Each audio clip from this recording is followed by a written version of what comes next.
నమస్తే తెలంగాణ ప్రజలారా, మీరు చూస్తున్నది నిరుద్యోగి న్యూస్. నేను మీరామ్ అశోక్. ఇక మీరు ముందుగాల గుర్తు పెట్టుకోవాల్సిన ముచ్చటేందుల్లా అంటే, మరి మీ ప్రాంతంలో ఏమైనా సమస్యలు ఉంటే మరి వీడియో తీసి మీకోసం నేను అని చెప్పేసి మన ఛానల్ నెంబరు మీరు వార్తలు చూస్తుంటే కనబడుతుంది. మరి మన ఛానల్ నెంబర్ 9966887777. మరి ఆ నెంబర్కు వీడియో పంపిర్రి, లేదంటే ఫోన్ చేసి చెప్పుర్రి. ఆ ప్రాంతం పోయి అక్కడ మన ఛానల్ ఉంటుంది. మరి ఆ సమస్యను ఉన్నత అధికారుల దృష్టికి తీసుకెళ్లి ఆ సమస్య పరిష్కరించేంత వరకు పోరాటం చేద్దాం. ఇక రెండో ముచ్చట ఏంటంటే, మరి మీ అందరి సపోర్ట్ కావాలి కనుక మరి మన ఛానల్ని సబ్స్క్రైబ్ చేయుర్రి, లైక్ చేయుర్రి, షేర్ చేయుర్రి. ఇక ఇంకో ముచ్చట ఏంటంటే, మీ అందరి ఆశీస్సులతోటి ఈ రోజు నుండి నిరుద్యోగి క్లిక్ అని ఒక కొత్త కార్యక్రమం, మరి మీ ప్రాంతంలో ఏ సమస్య ఉన్నా కూడా ఫోటో తీసి మన మీకోసం నేను అన్న నెంబర్కు పంపియుర్రి. ఆ క్లిక్ ద్వారా మనము ఉన్నత అధికారులకు తీసుకుపోయే ప్రయత్నం చేస్తాం. మరి ఇవి మూడు గుర్తుపెట్టుకోవాల్సిన ముచ్చట్లు. ఇక ఈరోజు వార్తలు చూద్దాం. మరి పెద్దపల్లి జిల్లా వార్తలు ఎట్లా ఉన్నాయి? మరి నేను సాక్షి దినపత్రికను తీసుకొచ్చిన, మరి సాక్షి జర్నలిస్ట్ అన్న ఏం రాసిండు, ఎట్లాంటి వార్త రాసిండు, ప్రజలకు ఉపయోగపడేది చూద్దాం. ఇక ముందుగాల ఇలా పెద్ద ముచ్చట ఉన్నది. మరి ఇదేందో ముచ్చట చూద్దాం. నీరు ఆగదట, దాహం తీరదు. నీరు ఆగదు, దాహం తీరదు. మరి ఎక్కడ అనేది చూడాలి. ఇక రామగుండం మంచిదే. గోదావరి ఖని, యాటింగ్ లైన్ కాలనీతో పాటు మున్సిపల్ కార్పొరేషన్ లో విలీనమైన సింగరేణి ఎన్టీపీసీ ప్రభావిత గ్రామాల్లో తాగునీటి సమస్య తరుముకొస్తుంది. ప్రత్యామ్నాయంగా ఇంకుడు గుంతలు తవ్వించాల్సి ఉన్నా ఆ దిశగా అధికార యంత్రాంగం పెద్దగా శ్రద్ధ చూపడం లేదు. నగరవాసులు కూడా వాటిపైన ఆసక్తి కనబరచడం లేదు. ఫలితంగా భూగర్భ జలాలు వేగంగా పడిపోతున్నాయి. 3-4 రోజులకు ఒకసారి సరఫరా అయ్యే తాగునీరు ప్రజల దాహం తీర్చలేకపోతుంది. ఈ వేసవిలో పరిస్థితి మరింత తీవ్ర రూపం దాల్చే అవకాశం ఉందనే ఆందోళన వ్యక్తమైతుంది. ఇక భూగర్భ నీళ్లు, భూమిలో ఉండే నీళ్లు అడుగంటిపోతున్నాయి అన్న విషయము అన్న చక్కగా చెప్తాడు. మరి ఏం చేయాలంటే, రామగుండం మున్సిపల్ కార్పొరేషన్ ఇంకుడు గుంతలను ఏర్పాటు చేసే కార్యక్రమాలు చేయాలి. మరి ఆ ఇంకుడు గుంతలు చేసే కార్యక్రమాలను చేస్తలేదు. మరి ఏంది పరిస్థితి, ఎట్లా మరి రాబోయే రోజుల్లో నీటి ఎద్దడిని ఎట్లా తట్టుకుంటారు మరి ఇక్కడ ఉన్న ప్రజలు? మరి మీరు 3-4 రోజులకు ఒకసారి పంపులు అంటే నల్లాలు నీటి సరఫరా చేస్తే మరి ఎట్లా పరిస్థితి అన్న విషయము అన్న అడుగుతాడు. మరి ఏందట అన్న అడిగిన ముచ్చడం పూర్తి ఇందాం. మరి పూర్తిగా అయినాక చూద్దాం మరి ఏం చెప్తాడు అన్న ఎట్లాంటిది అనేది. ఇక రామగుండం బల్దియాలో కానరాని ఇంకుడు గుంతలు, ప్రజల్లో అవగాహన కల్పించడంలో అధికారుల నిర్లక్ష్యం. అన్నిట్లలో నిర్లక్ష్యమే అన్న. మరి ఒక నీటి విషయంలోనే కాదు, ట్రేడ్ లైసెన్సులు, కంచె ఏర్పాట్లు, చెత్త మీద, వాహనాల తరలింపుల మీద, ఇంకా ఏంటిది అనవసరమైన పర్మిషన్లు, మరి సర్టిఫికెట్ల అన్నిట్ల నిర్లక్ష్యం అన్న విషయము మనకు తేట తెల్లంగా కనబడుతుంది. ఇక ఇది ముచ్చట. ఇక మున్సిపల్ కార్పొరేషన్ లో అడుగంటుతున్న భూగర్భ జలాలు నగరవాసులకు ముంచుకొస్తున్న తాగునీటి ముప్పు. ఇది నిజమే. మరి నీళ్లు లేవు, గోదావరిలో కూడా నీళ్ళు అయిపోతున్నాయి. మరి ఉన్న నీళ్లు లేవు. మరి వచ్చే నీళ్లు 2-3 రోజులకు ఒకసారి ఇయ్యవైతే మరి తాగడానికి పరిస్థితులు ఎట్లా అని చెప్పేసి ఇంకుడు గుంతలు కనుక ఏర్పాటు చేస్తే ఆ యొక్క నీళ్ళల్లో పోయి, అంటే మనం ఉపయోగించిన నీళ్ళల్లో పోయి భూగర్భ జలాలు అడగంటకుండా కొంతమేరకైనా ఉపయోగపడుతుంది అన్న విషయము అన్న చెప్తాడు. మరి అన్న ఒక ఫోటో పెట్టిండు, ఇదేందట చూద్దాం. ఇక రామగుండం బల్దీ ఆవరణలో ఆనవాళ్లు కోల్పోయిన ఇంకుడు గుంత. మున్సిపల్ కార్పొరేషన్ ఆఫీసులో ఏర్పాటు చేసిన ఇంకుడు గుంతకే దిక్కులేదు అన్న ముచ్చట అన్న చక్కగా చూపెడతాండి. ఇక ఫోటో చూడుర్రి, ఇక కనబడుతుంది ఇంకుడు గుంత అనేది కనబడుతుంది. మరి మేయర్ సార్ ఏం చేస్తాడు అంటే ఏం చేయడు. మరి కమిషనర్ సార్ ఏం చేస్తాడంటే ఏం చేయడు. ఎందుకేం చేయరు అంటే మరి వాళ్ళకి సంబంధం లేదు. వాళ్ళు వాటర్ బాటిల్ కొనుక్కొని తాగుతారు, లేదంటే మినరల్ ప్లాంట్లకు పోయి వాటర్ ప్లాంట్లలో వాటర్ తెచ్చుకొని తాగుతారు. వాళ్ళు ఇంటికి పోతాయి కదా నీళ్లు, వాళ్ళు అక్కడనే ఉండి తాగుతారు. వాళ్ళకి ఏం తెలుస్తుంది? ఈ యొక్క చౌరస్తా నుంచి ఇటు కింది వైపు ఉన్న ప్రాంతాలు, సీతానగర్ కావచ్చు, మల్లికార్జున నగర్ కావచ్చు, రామ్ నగర్, ఇటు కృష్ణానగర్, జ్యోతి నగర్, మరి ఇంకా విఠల్ నగర్ ఏరియా, ఫైవింగ్ లైన్ ఏరియా, ఇటు పోతే తిలక్ నగర్ డౌన్, అటు పోతే రమేష్ నగర్, తిలక్ నగర్, జవహర్ నగర్, ఇక ఎల్బీ నగర్, ఇట్లా చెప్పుకుంటూ పోతే గోదావరిఖండ్లు నువ్వు నగర్లు అన్ని చెప్పాలి. ఇక అన్ని వాడల పేర్లు అన్ని చదివితే కనుక సార్లకి ఏమైనా గుర్తొస్తుంది. అట్లా కూడా గుర్తురాదు. ఎందుకంటే సార్లు ఈ ప్రాంతంలో ఉండరు కాబట్టి, సార్లు ఈ ప్రాంతం యొక్క పరిస్థితులను తెలివై కాబట్టి వాళ్ళు వీటి గురించి ఆలోచన వేయరు.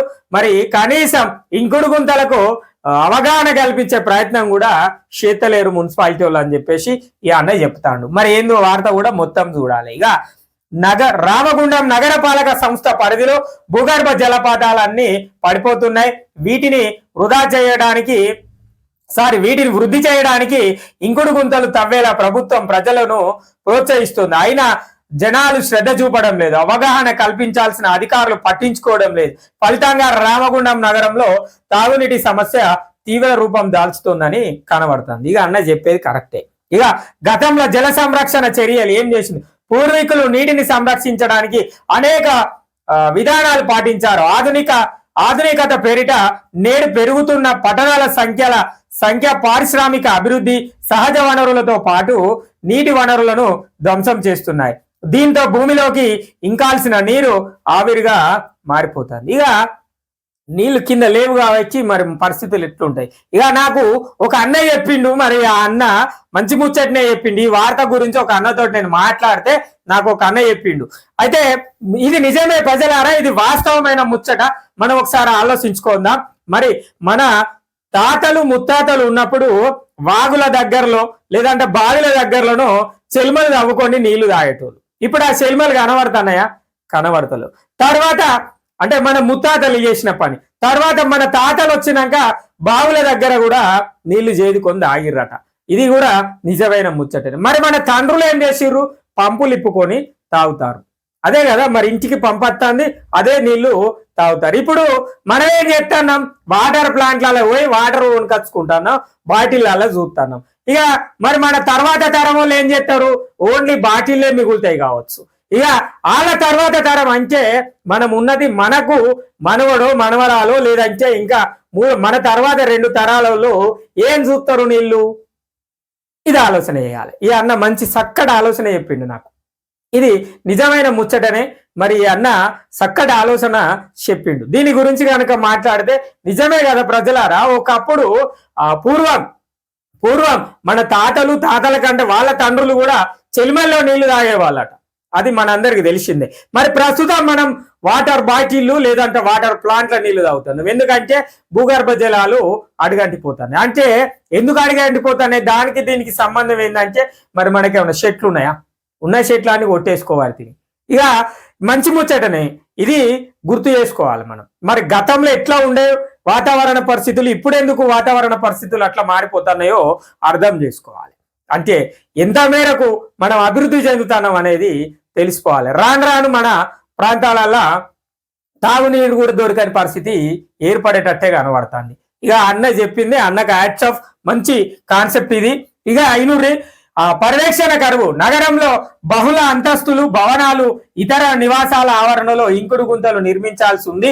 కానీ అవి చాలా చోట్ల కానరావడం లేదు. బల్దియా అధికారులు గతంలో ప్రత్యేక శ్రద్ధ చూపి నగర పరిధిలో సుమారు 100 వరకు ఇంకుడు గుంతలు నిర్మించారు. ఆ తర్వాత పర్యవేక్షణ విస్మరించడంతో వాటి ఆనవాళ్లు లేకుండా పోయాయి. గతంలో ఏసీరాడ పర్యవేక్షణ చేసి ప్రతి బిల్డింగ్ దగ్గర ఇంకుడు గుంత ఏర్పాటు చేయాలని చెప్పిరాడ. కానీ మరి ఎవరు ఏర్పాటు చేస్తారు? ఎవరు ఏర్పాటు చేస్తలేరు. మరి అధికారులు వాళ్ళకేం పని? వాళ్ళకేం అవసరం? ప్రజలకు ఎలాంటి ఇబ్బందులు కలిగినా కూడా మున్సిపల్ శాఖ కావచ్చు, మరి మున్సిపల్ పాలకులు కావచ్చు, ఎవరికైనా కూడా సంబంధం లేదనే చెప్పుకోవాలి. ఇక కొరవడిగా అవగాహన. భూగర్భ జల సంరక్షణ కోసం ఇంకుడు గుంతలు నిర్మించాల్సి ఉన్న అవగాహన లేక ప్రజలు ముందుకు రావడం లేదు. బోర్లలో నీటి మట్టం పడిపోతూ ఉంటే విద్యుత్ మోటార్లను మరింత లోతుకు దించుతున్నారు. గతంలో 20 అడుగుల నుంచి 100 అడుగుల లోతు నీరు లభించేది. ఇప్పుడు 300 అడుగులు నుంచి 750 అడుగుల లోతు వరకు బోర్లు తవ్వుతున్నారు. కానీ ఇళ్ల నుంచి వెలువడే వృధా నీటిని, వర్షపు నీటిని ఒడిసిపట్టడంలో శ్రద్ధ చూపెడతలేరు. ఒకప్పుడు నిజంగానే ప్రజలారో, ఒకప్పుడు బోరే కనుక వేసేది ఉంటే ఈ 30 ఫీట్లు లేదంటే 50 ఫీట్లనే నీరు అనేది బయటకు వచ్చేది. ఇప్పుడు లాస్ట్ చివరకు 100 ఫీట్లు వేసుకుంటే మహా ఎక్కువ చాలా వరకు వాటర్ వచ్చేది. ఇప్పుడు 300 నుంచి 700 ఫీట్లో బోర్ వేసినా కూడా నీళ్ళు వస్తలేదు. ఇదే రామగుండం మున్సిపల్ కార్పొరేషన్ పరిధిలో మరి మన మార్కండేయ కాలనీ, దుర్గానగర్ ఏరియా ప్రాంతాలకు, గణేష్ నగర్ ఏరియా ప్రాంతాలకు పోతే ఈ బోర్ల యొక్క పరిస్థితి కూడా కనబడుతుంది. ఒకప్పుడు పరిస్థితి ఎట్లా ఉండే, మరి భూగర్భ జలాల పరిస్థితి ఇప్పుడు ఎలాంటి పరిస్థితుల్లో పోతుంది, ఎందుకు వీటి మీద ఈ యొక్క కార్పొరేషన్ దృష్టి సారించడం లేదో అర్థం కాని పరిస్థితే ఉందని చెప్పుకోవాలి ప్రజలారా. ఈ అన్న మంచి వార్తను తీసుకొచ్చిండు, భలే ఉన్నది వార్త, మంచి ముచ్చట. నేను ఈ ఆయనతో వార్త చెప్పినాక మీకు మంచి ముచ్చటే చెప్తా ప్రజలారా. ఇక అప్రమత్తం అయితేనే భూగర్భ జలాల వృద్ధికి ఇంకుడు గుంతలు చక్కటి మార్గం అని శాస్త్రవేత్తలు సూచిస్తున్నారు. ఈ వేసవిలో ఎండలు సాధారణం కన్నా ఎక్కువగా ఉంటాయని వాతావరణం శాఖ వెల్లడిస్తుంది. దీంతో భూగర్భ జలాలు మరింత పడిపోయే అవకాశం ఉంది. ఈ సమస్యలను అధిగమించేందుకు నీటి సంరక్షణ చర్యలు చేపట్టాలని శాస్త్రవేత్తలు సూచిస్తున్నారు. ఇందుకోసం ఇంకుడు గుంతలు నిర్మిస్తే వచ్చే వర్షాకాలం వరకు నీటి సమస్యను అధిగమించే అవకాశం ఉంటుందని కూడా అంటున్నారు. ఇక శాస్త్రవేత్తలు చెప్పేది ఏంది, ఇంకుడు గుంతలు కట్టుకోర్రి, మరి మీరు వారిన నీళ్ళన్నీ అందులో పోయేటట్టు చేయుర్రి. అక్కడికి పోతే భూగర్భంలో ఆ భూమి అంతా లోపల తడిగా ఉండి నీళ్లు భూగర్భ జలాలన్న దొరికే అవకాశం ఉంటది. మరి రాబోయే రోజుల్లో తీవ్రమైన పరిస్థితి ఏర్పడే కథ ఉంది కనుక మరి ఆలోచన వేయాలి అని చెప్పేసి శాస్త్రవేత్తలు కూడా ఇది ఒక మంచి విషయము చేయాలని చెప్తున్నారు. మరి కమిషనర్ సార్ ఏం చెప్తాడో వినాలి. ఇక్కడ కమిషనర్ సారు శ్రీకాంత్ సారు, మరి కమిషనర్ పేరు శ్రీకాంత్ సారు మరి ఏం చెప్పిండట అంటే, నగరంలో నిర్మించిన 100 ఇంకుడు గుంతలను వినియోగంలోకి తీసుకురావాలి సార్, మంచిదే. ఇక రామగుండం పరిధిలో 300 చదరపు కిలోమీటర్ల వైశాల్యం కలిగిన నివాసాలు 115 వరకు ఉన్నాయి. 15 రోజుల్లో ఇంకుడు గుంతలు నిర్మించుకోవాలని యజమానులకు నోటీసులు జారీ చేశాం ఎప్పుడో. మరి ఇక వార్డు ఆఫీసర్లతో డివిజన్లో ఇంకుడు గుంతల నిర్మాణంపై సర్వే చేయిస్తున్నాం. ప్రభుత్వ కార్యాలయాలు, పబ్లిక్ బోర్వెల్స్ వద్ద తవ్వించేందుకు ప్రతిపాదనలు కూడా తయారు చేస్తున్నాం. ఇంకుడు గుంత నిర్మిస్తేనే కొత్త నివాసాలకు ఇంటి నెంబర్ కేటాయిస్తామని నిబంధనలు కూడా విధిస్తున్నాం. వీటి నిర్మాణానికి సింగరేణి ఎన్టీపీసీ యాజమాన్యాలకు లేఖలు రాశాం. ప్రజలకు అవగాహన కల్పిస్తాం. ఇక ప్రజలకు అవగాహన కల్పిస్తారట. ఇక ఏమున్నదట అంటే 100 ఇంకుడు గుంతలు ఇంతకుముందు ఉన్నాయన్నారు కదా, మరి అవి వినియోగంలోకి తీసుకొస్తాడట. అదే విధంగా 300 చదరపు కిలోమీటర్ల వైశాల్యం కలిగిన నివాసాలు 115 ఉన్నాయట. 15 రోజులల్లా వాటన్నింటికి ఇంకుడు గుంతలు ఏర్పాటు చేయాలని నోటీసులు కూడా ఇచ్చిండట. అదే విధంగా ప్రజలకు అవగాహన కల్పిస్తారట. ఇక ఎన్టీపీసీలకు మరి సింగరేణులకు చెప్పిరట, మరి మాకు ఇంకుడు గుంతల కోసం మీరు సహాయ సహకారాలు అందించాలి, మీ సౌజన్యంతో మున్సిపల్ కార్పొరేషన్ నడుస్తుంది అని చెప్పే పరిస్థితి ఉన్నదని చెప్తాడు సార్. ఇక ఇనూరి ప్రజలారా, ఇదే సాక్షి అన్న నిన్న ఒక వార్త రాసిండు. ఏం వార్త రాసిండంటే, పైపు లైన్లు వలిగినాయి, మార్కండేయ కాలనీలో నీళ్లు పోతున్నాయి, స్వతంత్ర చౌకుల నీళ్లు పోతున్నాయి రోడ్డు మీద. ఆ తర్వాత గౌతమి నగర్ 39వ డివిజన్ లో నీళ్లు పోతున్నాయి, మరి పెద్దపల్లిలో కూడా పోతున్నాయి అని చెప్పేసి అన్న రాసిండు వార్త. మరి ఆ పైపు లైన్లు చక్కగా ఎత్తి అయిపోతాయి కదా. ఫస్ట్ ముచ్చట ముందుగాల మీరు ఏం చేయాలి, ఆ రోడ్డు మీద పోయే నీళ్లు మనకు నీటి పరిస్థితులు అగమ్య గోచరమైన పరిస్థితి ఏర్పడే పరిస్థితులు కనబడుతున్నాయి. మనకు నీరు దొరికే పరిస్థితి కనబడతలేదు. ఒకప్పుడు రామగుండం మున్సిపల్ కార్పొరేషన్ లో ఏ వాడలో ఏ వీధిలో చూసినా నీటి కొరత అనేది ఉండేది. 2 క్యాన్లు కట్టుకొని సైకిల్ పెట్టుకొని మరి శారదానగర్ ఏరియాలోని మున్సిపల్ వాటర్ ట్యాంక్ దగ్గరకు, లేదంటే గౌతమ్ సాయి డిగ్రీ కాలేజ్, ఒకప్పటి గౌతమ్ సాయి డిగ్రీ కాలేజ్ దగ్గర ఆ కాలువలో ఉన్న ఆ వాటర్ దగ్గరకు, పంపు దగ్గరకు, లేదంటే ఇంకా ఈ మున్సిపల్ ఆఫీస్కో, పాత మున్సిపల్ ఆఫీస్కో జనాలు పోయి లైన్లు కట్టి పొద్దున పోయి సాయంత్రం పట్టుకొచ్చుకునే పరిస్థితి ఉండే ఒకప్పుడు పరిస్థితి. ఇది ఎప్పటి ముచ్చట, 2004, 2005, 2006 ముచ్చట్లల్లా ఈ కథ జరిగింది. ఇక కాలక్రమేణా మార్పులు జరుగుతూ వచ్చాయి కనుక మరి మున్సిపల్ శాఖ అభివృద్ధి చెందింది కనుక మరి మనకు నీటి వ్యవస్థ అనేది మనకు ఏర్పడలే. మరి ఇప్పుడు ఏమైతుంది, మళ్ళా అదే పరిస్థితి 2003, 2004లో జరిగిన వ్యవస్థ మళ్ళీ మనకు కనబడే కథలు కనబడుతున్నాయి. అప్పుడు కూడా ఎండల తీవ్రత పరిస్థితులు బాగా ఉండే, మరి అప్పుడు కూడా వాటర్ లేక దొరకలేని పరిస్థితిలో ఉండే. అప్పుడు కూడా గోదావరి జలాలు అడుగంటిపోయాయి. ఇప్పుడు కూడా గోదావరి జలాలు అడుగంటిపోతున్నాయి, భూగర్భ జలాలు మరి కనుమరుగైపోతున్నాయి. మరి ఎక్కడ ఈ అధికారం, దేనికోసం ఈ అధికారం, ఎందుకు ఈ అధికారులు ఉన్నారో కూడా అర్థం కాలేని పరిస్థితే చెప్పుకోవాలి. ఇక ప్రజల కోసం పనిచేయని కార్పొరేషన్ లో ఉన్న అధికారులారా, నాయకులారా, మరి రాబోయే రోజుల్లో ఎండ తీవ్రతలు అధికంగా ఉంటే మరి మీరు నీటి ఎద్దడిని ఎట్లాంటి చర్యలు తీసుకుంటారో మీరు చెప్పాలి. ఇక రెండో ముచ్చట ఏంటంటే మరి ఈ అధికారులు కావచ్చు లేదంటే ఈ నాయకులు కావచ్చు మరి మన విఠల్ నగర్ ప్రాంతమో ఫైవింగ్ లైన్ ప్రాంతమో లేదంటే తిలక్ నగర్ ప్రాంతమో లేదంటే రమేష్ నగర్ ప్రాంతమో లేదంటే ఈ జ్యోతి నగర్ కృష్ణానగర్ రామాలయం ప్రాంతంలోనో ఉండూరి నివాసం. మరి ఈ ఎండాకాలం పరిస్థితి ఎట్లా ఉంటుందో తెలుస్తుంది, మరి తాగునీటి పరిస్థితి ఎట్లా కనబడుతుందో తెలుస్తుంది. మరి ఏంటిది ఇక్కడ ఎలా ఉంది మున్సిపల్ కార్పొరేషన్ యొక్క పరిస్థితులు ప్రభావాలు అనేది తెలుస్తాయి. ఇది చేయుర్రి నాయకులారా, ఇది చేయుర్రి అధికారులారా. మరి కనీసం ప్రజలకు సౌకర్యాలు కల్పించలేని కార్పొరేషన్ ను ఎందుకో కూడా అర్థమైతలేదు. ఒక దిక్కు పైపులు వాళ్ళకి వాటర్ పోతాయి, మరొక దిక్కు మీ ఆఫీసులోనే ఇంకుడు గుంత ఉండదు. మరి దానికే రూపం లేకుండా పోయింది. మరి మీరు ఇంకా ప్రజలకు ఏం అవగాహన కల్పిస్తారో నాకైతే అర్థం కాలే. మరి మున్సిపల్ అంటే మరి ప్రజలందరికీ ఒక ఆదర్శమైన వ్యవస్థగా కనబడాలి. అట్లాంటి వ్యవస్థను పక్కన పెట్టి మీరే గిట్లా ఉండి మాకు ఏం పరిపాలన అందిస్తారో మాకైతే అర్థం కావట్లేదు నాయకులారా, మరి అధికారులారా. మరి ఏంది ఈ పరిస్థితి?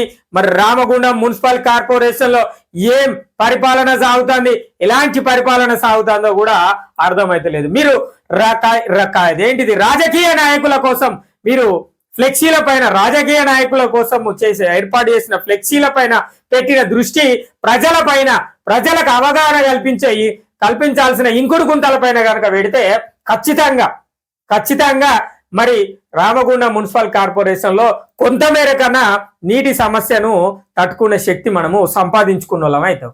ఇక మీరు ఎప్పటికీ ఆ నాయకుడు వస్తాడు, ఈ నాయకుడు వస్తాడు, ఈ నాయకుడు అటుపోతాడు, ఆ నాయకుడు ఇటుపోతాడు అంటే వాళ్ళు పార్టీలు మారి ప్రజలకు ఏం చేస్తలేరు. మరి మార్పు కనబడుతుంది ప్రజలారా. మరి అందరికి మనకు చక్కటి మార్పు కనబడుతుంది. వాళ్ళు వీళ్ళే, వీళ్ళు వాళ్ళే, అదే మార్పు, గదే మార్పు. మరి రాబోయే రోజుల్లో నీటి ఎద్దడి పరిస్థితులను ఎవరు తట్టుకోవాలి? కార్పొరేషన్ల ఎందుకు ఇంత చెత్త కుప్పను తయారు చేసి పెట్టుకుంటారో కూడా అర్థమైతలేదు. పైపులు వలుగుతున్నాయని ఒక జర్నలిస్ట్ అన్న ఒక వార్తా దినపత్రికలో ప్రచురణ అయిన తర్వాత కూడా మీరు స్పందించకపోతే మీరు ఎందుకో కూడా అర్థం కాలేదు. ఒక జర్నలిస్ట్ అన్న కష్టపడి రాసిన వార్త అది, మరి ప్రజలకు ఉపయోగపడే వార్త అది. మీరు రాజకీయాల కోసం, రాజ్యపూజ్యాల కోసమో ఇక్కడ వార్తలు ఎవరు చెప్తలేరు. మరి నాయకులకు మీరు ఇచ్చే విలువలను పక్కన పెట్టి ప్రజల కోసం పనిచేసే పరిస్థితులను తీసుకురండి. మరి ఇప్పుడు ఎలక్షన్ కోడ్ ఉన్నదంటే మరి గివి వేసుకోవచ్చు. ప్రజలకు ఉపయోగపడే పనులు, ప్రజలకు కనీస సౌకర్యాలను పక్కన పెట్టి మరి ఎలక్షన్ కమిషన్ ఎన్నికల కోసం పనిచేయమని చెప్పదు. అధికారులారా, మున్సిపల్ కార్పొరేషన్ అధికారులారా, మరి మీరు ఏం పనులు చేస్తారో కూడా తెలియదు. ఇక ఏది చూసినా నిర్లక్ష్యం, అధికారుల నిర్లక్ష్యం, ప్రజలకు అవగాహన కోల్పోడు నిర్లక్ష్యం. వీధి కుక్కలు తిరుగుతున్నాయి, మరి వాటి పరిస్థితులు బాలేవు, కరుస్తున్నాయి, మనుషులు చనిపోతున్నా కూడా అది నిర్లక్ష్యమే. చెత్త మీద నిర్లక్ష్యమే, తాగునీటి మీద నిర్లక్ష్యమే, మరి చెత్త కోసం ఉపయోగించే వాహనాలలో నిర్లక్ష్యమే, డీజిల్ మీద నిర్లక్ష్యమే. ఇక మీ ఆఫీస్ లోపల చూస్తే మీ ఆఫీస్ లోపల ఉన్న ఇంకుడు గుంతలు నిర్లక్ష్యమే. కొత్త వాహనాలు కొన్ని వేల కోట్ల రూపాయలను కొనుక్కొని పెట్టి వాహనాలు తెచ్చి అక్కడ మూలకు పెట్టుడు. మరి ఎందుకు ఈ నిర్లక్ష్యం అనేది నాకైతే అర్థం కాలేదు. కానీ ఖచ్చితంగా రామగుండం మున్సిపల్ కార్పొరేషన్ అభివృద్ధి బాట వేయాలి అంటే మరి రాబోయే రోజుల్లో తాగునీటి సమస్యను ఎదుర్కోవాలంటే ఈ ఇంకుడు గుంతల మీద ప్రజలకు అవగాహన కల్పిర్రి. మరి అదే విధంగా ఇంకుడు గుంతలు ఏర్పాటు చేసేంత వరకు మీరు ప్రతి ఇంటికి వెళ్ళుర్రి. మరి అధికారులు, మరి అందులో ఉన్న చిన్న ఉద్యోగులు ఉంటారు, వాళ్ళను రమ్మని చెప్తానమని చెప్తున్నారు. మరి ఏ వీధిలో కానీ ఏ వాడల్లో తిరుగుతున్నారో మాకైతే కనబడతలేదు కమిషనర్ సారు. మరి సారు మీకు చెప్పేది ఏంటంటే మరి మాకు ఈ 2 రోజులకోసారి 3 రోజులకోసారి నీళ్ళు ఇచ్చి మమ్మల్ని 100 రూపాయలు కట్టమంటారు నెలకు. కట్టడానికి మేము వెనుకాడతలేము, కానీ వేల రూపాయలకు ట్రేడ్ లైసెన్స్ ఫీజులు అయితే వసూలు చేయకూడదు సారు. ఎందుకంటే వాళ్ళు రాజకీయ నాయకులు, మరి వాళ్ళకు రాజకీయ బలం ఉంటది, ఆర్థిక బలం ఉంటది. హాస్పిటళ్ల కోసం ట్రేడ్ లైసెన్సులను కేటాయించకూడదు సార్. ఎందుకంటే మేయర్ సారే హాస్పిటల్ ఉంటాయి, మరి ఈ మేయర్ సారే ఇట్లా ఎత్తాడు. మరి వాళ్ళే కాబట్టి వాళ్ళకి రాజకీయ బలం ఉన్నది కాబట్టి హాస్పిటల్ మీద ట్రేడ్ లైసెన్స్ ఫీజులను వసూలు చేయకూడదు. ఎవరైతే సామాన్యులు చిరు వ్యాపారాన్ని కొనసాగిస్తారో వాళ్ళ దగ్గర మీరు పన్నులు వసూలు చేయరు. ఎవరైతే సామాన్యులు తాగునీరు కోసం మరి మీ దగ్గరికి వచ్చి ఎన్నిసార్లు చెప్పినా మొరబెట్టుకున్నా కూడా మీరు వినరు. ఎందుకు వినరు అంటే వీళ్ళు సామాన్యులు కాబట్టి వీళ్ళే నల్లాలు కడియేయుర్రి, ఇవి అయ్యుర్రి. సామాన్యుల మీద మీ యొక్క అధికారం చూపెట్టుర్రి. మరి రాజకీయంగా మరి తర్వాత ఆర్థికంగా ఉన్నోళ్ళ మీద మీరు మీ యొక్క అధికారాన్ని చూపెట్టకూడదు. ఎందుకంటే మీకు పైనుంచి చాలా ప్రెజర్లు వచ్చే అవకాశాలు ఉంటాయి. మరి నేను ఎందుకు కమిషనర్ సార్కి సీదా ఈ విషయం మన ఛానల్ ద్వారా చెప్తున్నా అంటే 3 రోజులకు ఒకసారి నీళ్ళు ఇస్తున్నారు, మరి అవి కలుషితమవుతున్నాయి. ఒకవైపు పైపు లైన్లు పగిలి దాంట్లో నీరు కలుషితమై మరి ఇళ్లలోకి అదే నీరు చేరుతుంది. మరి ఆ నీరు చేరడం వల్ల ప్రజలు వ్యాధుల బారిన పడుతున్నారు. మరి వ్యాధుల బారిన పడితే మరి ఎక్కడికి పోమంటారు? మీరేమైనా పైసలు ఇస్తారా అధికారులారా? ఇంకే మీరేమి ఇయ్యరు. మరి మేము పైసలు లేక ప్రభుత్వ దవాఖానకు పోతే అక్కడ అరకొర సౌకర్యాలే కనబడతాయి. ఇక ఆ అరకొర సౌకర్యాలతో మన వ్యాధి తగ్గుతుందా అంటే సచ్చేది లేదు, మనం బతికేది లేదు అని చెప్పేసి ప్రైవేట్ దవాఖానకు పోతాం. మరి ప్రైవేట్ దవాఖానాలు ఎవరి ఇక్కడ? మరి మేయర్ సారి మరి ఆలోచన ఏయుర్రి. మరి మేయర్ సారే ఎట్లా వేయమంటా అదన్నా చెప్పుర్రి. మరి నాకు హాస్పిటల్ ఉన్నాయి, నా అభివృద్ధి జరగాలి, నా దవాఖానాల అభివృద్ధి జరగాలి, నాకు సంబంధించిన శాఖ అభివృద్ధి చెందాలని సారేమన్నా మరి మున్సిపల్ శాఖలో మొరబెట్టుకున్నాడు. ఆ విషయం అన్న ప్రెస్ మీట్ పెట్టి చెప్పుర్రి. గిది అయ్యుర్రి అధికారులారా. మరి సారేం చెప్పిండు? చేస్తాం, మరి ఇంకుడు గుంతల నిర్మాణానికి చర్యలు చేస్తాం. చర్యలకు ఇప్పుడు ఎవరు సాక్షి పేపర్ వాళ్ళు అడుగుతా కనుక మీరు చర్యలు తీసుకుంటారా? మీకు తెలియదా? మరి భూగర్భ జలాలు అడుగంటిపోతున్నాయి. అక్కడ గోదావరి నీటి మట్టం తగ్గిపోయింది. అసలు గోదావరిలో నీరు ఎండిపోతుంది అన్న విషయం మీకు తెలియదా? తెలుసు కదా. మరి తెలిసినప్పుడు అవి ముందే వేయాలి కదా. మీరు ఎందుకు ముందు చేయరు? ఓ దినపత్రికలు ఏదో ఒక పేపర్ వాళ్ళు ఛానల్ వాళ్ళు మిమ్మల్ని అడిగినాక మేము చర్యలు తీసుకుంటాను. గతంలో ఒక కమిషనర్ సార్ ఉండే, కంచె ఎందుకు ఏర్పాటు చేయలే సారు, అక్కడ అందరు దునికి చచ్చిపోతారు గోదావరిలో అని మనం అడిగితే ఆ సార్ ఏం చెప్పిండంటే గతంలో మేము సింగరేణులను పైసలు అడిగినాం, వాళ్ళు ఇంక ఇయ్యలే, ఇత్తే కడతాం అని చెప్పిండు. అంటే మీ పైసలన్నీ ఎక్కడికి పోయినాయని మేము అప్పుడు అడిగితే సార్ ట్రాన్స్ఫారం అయ్యి వెళ్ళిపోయాడు. అదే మరి ట్రాన్స్ఫర్ అయ్యి వెళ్ళిపోయాడు. నేను మన భాషలో చెప్తాను, ట్రాన్స్ఫారం అయ్యి వెళ్ళిపోయాడు సార్. ఒక 2 బిడ్డలు గోదావరి నదిలో దునికి చనిపోయినప్పుడు 2 శవాలు ఒకే రోజు బయటికి వచ్చినప్పుడు మనం ఈ కంచె కోసం అడిగితే ఇదే సాక్షి జర్నలిస్ట్ అన్న ఇదే దినపత్రికలో పబ్లిష్ చేసిండు, ప్రచురణ అయింది. మరి అదే సాక్షి జర్నలిస్ట్ అన్న అడిగితే మేము సింగరేణి కోసం సింగరేణికి లేఖ రాసినాం అని చెప్పేసి చెప్తున్నారు. మరి సింగరేణికి లేఖలు రాసుడేంది సార్? నాకు అర్థం కాలే. మీరు కూడా ఇప్పుడు సింగరేణికి ఎన్టీపీటీసీ యాజమాన్యాలకు లేఖలు ఎందుకు రాస్తారు? 200 కోట్ల రూపాయలు, 170 కోట్ల రూపాయలు, 190 కోట్ల రూపాయలు, ఈ కోట్ల రూపాయల బడ్జెట్ పెడతారు. ఈ తాగునీటి కోసమో, ఒక బ్రిడ్జి మీద కంచె కోసమో, లేదంటే ఇంకుడు గుంతల కోసమో కేటాయించరాదా? ఈ పైసలన్నీ ఎక్కడికి పోయినాయి? అసలు ఈ డబ్బుల వ్యవస్థ ఎక్కడికి పోయింది? ఈ బడ్జెట్ అంతా ఎక్కడికి పోయిందో అదన్న ప్రెస్ మీట్ పెట్టి చెప్పురు సార్. మీరు ఇట్లానే చెప్పుర్రి. నేను కొత్తగా వచ్చిన, మరి అప్పటి గతంలో ఏం జరిగిందో తెలియదు, ప్రస్తుతం నేను ఇవే చెప్తున్నా, నా దగ్గర గింతే బడ్జెట్ ఉన్నది మన యొక్క కార్పొరేషన్ ఆఫీసులో అని చెప్పి ప్రెస్ మీట్ పెట్టి చెప్పుర్రి సార్. ప్రజలు కూడా నిజమే ఈసారికి ఏం తెలియదు అనుకోవచ్చు. ఇదైనా మీరు ఇట్లాంటి అవగాహన, ప్రజలకు అవగాహన కల్పించే ప్రయత్నం చేయరు. ఏ వ్యవస్థనైనా కూడా తాగునీటి పైన ప్రజలకు అవగాహన చెప్పాలి. రోడ్ల మీద ఉదయం పూట పోతే, ఎక్కడ పంపులు వచ్చే సమయానికి పోతే ఏదో కాలువల్లో పోయినట్టు నీళ్లు రోడ్ల మీద పోడు. మరి ఎక్కడ పోయింది మున్సిపల్ శాఖ అంటే ఇక చెప్పరు. ఇయాటి నుంచి నిరుద్యోగి న్యూస్ ఛానల్ ఒక కొత్త కార్యక్రమాన్ని, నూతన కార్యక్రమాన్ని స్టార్ట్ చేసింది. ఈ రోజు నుంచి నిరుద్యోగి క్లిక్ అని ఒకటి చేస్తున్నా. మరి మీ యొక్క మున్సిపల్ కార్పొరేషన్ లో ఏ ప్రాంతంలో ఏ సమస్య ఉన్నా ఫోటో ద్వారా మీకు పంపిస్తా, మీరు చూడుర్రి. ఇది చూడుర్రి. నేను ప్రజలకు అవగాహన కల్పించే ప్రయత్నం చేస్తాను. మీరు కూడా ప్రజలకు అవగాహన, ఇంకుడు గుంతల పైన అవగాహన చేయుర్రి. తాగునీటిని వృధా చేయకుండా ఎట్లా వాడుకోవాలో కూడా అవగాహన చెప్పుర్రి. ఇవి చెప్పుర్రి సార్. ఇవి చెప్పకుండా మేము సింగరేణికి రాస్తాం, యాజమాన్యాన్ని తెలుసుకుంటాం, మున్సిపాలిటీ అదేంటి ఎన్టీపీసీ, మీరు అధికారం ఉన్నది మీకు, కార్పొరేషన్ ఉన్నది మనకు. మరి కార్పొరేషన్ అభివృద్ధి మీరు చేయుర్రి అంటే సింగరేణి సౌజన్యంతో, ఎన్టీపీసీ సౌజన్యం, వాళ్ళు ఇచ్చిన పైసలతోటి మీకెందుకు? రాష్ట్ర ప్రభుత్వం మనకు లేదా? మరి రాష్ట్ర ప్రభుత్వం నుంచి మరి మున్సిపల్ శాఖకు, కేంద్ర ప్రభుత్వం నుంచి మున్సిపల్ శాఖకు బడ్జెట్ రాదా? మరి మీరు మొన్న మీటింగ్ పెట్టిరు నాయకులు, మరి 200 కోట్లు పెట్టినామన్నారు. మరి ఆ 200 కోట్లు ఏం చేసిర్రు? ఈ ఎండాకాలం వస్తుంది, ఈ ఇంకుడు గుంతలు కట్టించే ప్రయత్నం చేయరు. లేకపోతే నిన్న సాక్షి అన్న రాసిండు పైపు లైన్లు వలిగినాయి, ఆ పైపు లైన్ మరమ్మతు చేయుర్రి. గివి ఏయూరు సారు. మరి గిట్లాంటి ఆలోచన ఏయూరు అంటే చేయరు కానీ ఇక నీరు కలుస్తా. నేను ఇప్పటికి కూడా అంటానా, మరి ఇది నిజమో అబద్ధమో నాకు తెలియదు. మన పైపు లైన్లు నిజమా అబద్ధంగా సాక్షి దినపత్రికలు వచ్చిన వార్త కథనం ఆధారంగానే నేను చెప్తాను. పైపు లైన్లు వలినాయి గౌతమ్ నగర్ లా, నీళ్లు కలుషితం అవుతున్నాయి. మరి కలుషితమైన నీరు ఇళ్లలోకి చేరుతున్నాయి. చేరిన నీరు ప్రజలు తాగుతారు, తాగి రోగాల బారిన పడతారు. ప్రభుత్వ ఆసుపత్రికి పోతే అరకొర వైద్యం. మరి ప్రైవేట్ దవాఖానకు పోదామంటే మరి పైసలు కావాలి. పైసలు ఎవరు ఇవ్వాలి? ఒకవేళ మనం ఎక్కడ అప్పో సొప్పో తెచ్చుకొని ఆ యొక్క ప్రైవేట్ దవాఖానకు పోతే ఎవరు అభివృద్ధి చెందుతారు? ప్రైవేట్ దవాఖానలలో అభివృద్ధి చెందుతారు. మరి ప్రైవేట్ దవాఖానలు ఇవ్వలే.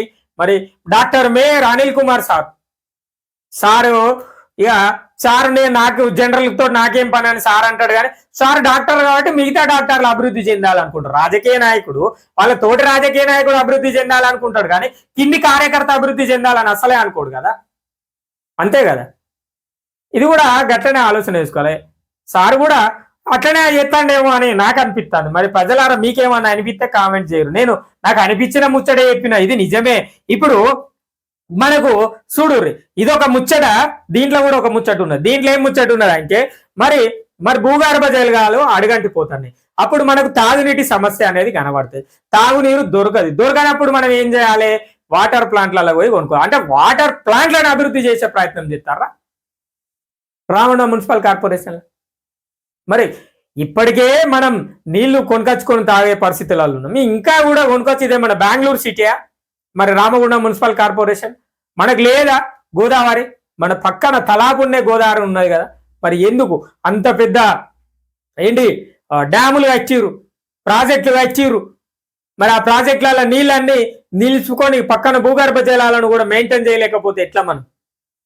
మరి ఏం చేస్తారో ఈ అధికారులు, ఏం పరిపాలన చేస్తారో కూడా తెలుస్తలేదు. కానీ ప్రజలారా ఇక ఇవి ఆలోచన ఏయూరి. ఇగో నీరు ఆగదు, దాహం తీరదు అని చెప్పేసి సాక్షి అన్న రాసిండు. అన్న నీకు సెల్యూట్ అన్న, ఎందుకంటే ప్రజలకు ఉపయోగపడే ప్రజా సమస్యల మీద మీరు వార్తలు రాసినందుకు. ఇది ఇవాళ వార్తా ముచ్చట్లు. ఇది ప్రజలారా చూడుర్రి. ఇక మీరు ఇంకొక ముచ్చట గుర్తు పెట్టుకోర్రి. మరి మన ఛానల్ నడవడానికి ఎంతో కొంత కొన్ని ఒడిదొడుకులతోటి ఇంత దూరం వచ్చింది. మరి మీ సహాయం ఇంకా నాకు కావాలి కనుక మన ఛానల్లో నిరుద్యోగి నిధి అని ఉంటుంది. దానికి ఎవరైనా ప్రజల కోసం పోరాటం చేస్తున్నాం కనుక, మరి ప్రజల అవసరాల కోసం, మరి ఆ ప్రజల సమస్యల పైన పోరాటం చేస్తున్నాం కనుక మీరు మాకు సహాయాన్ని అందించండి.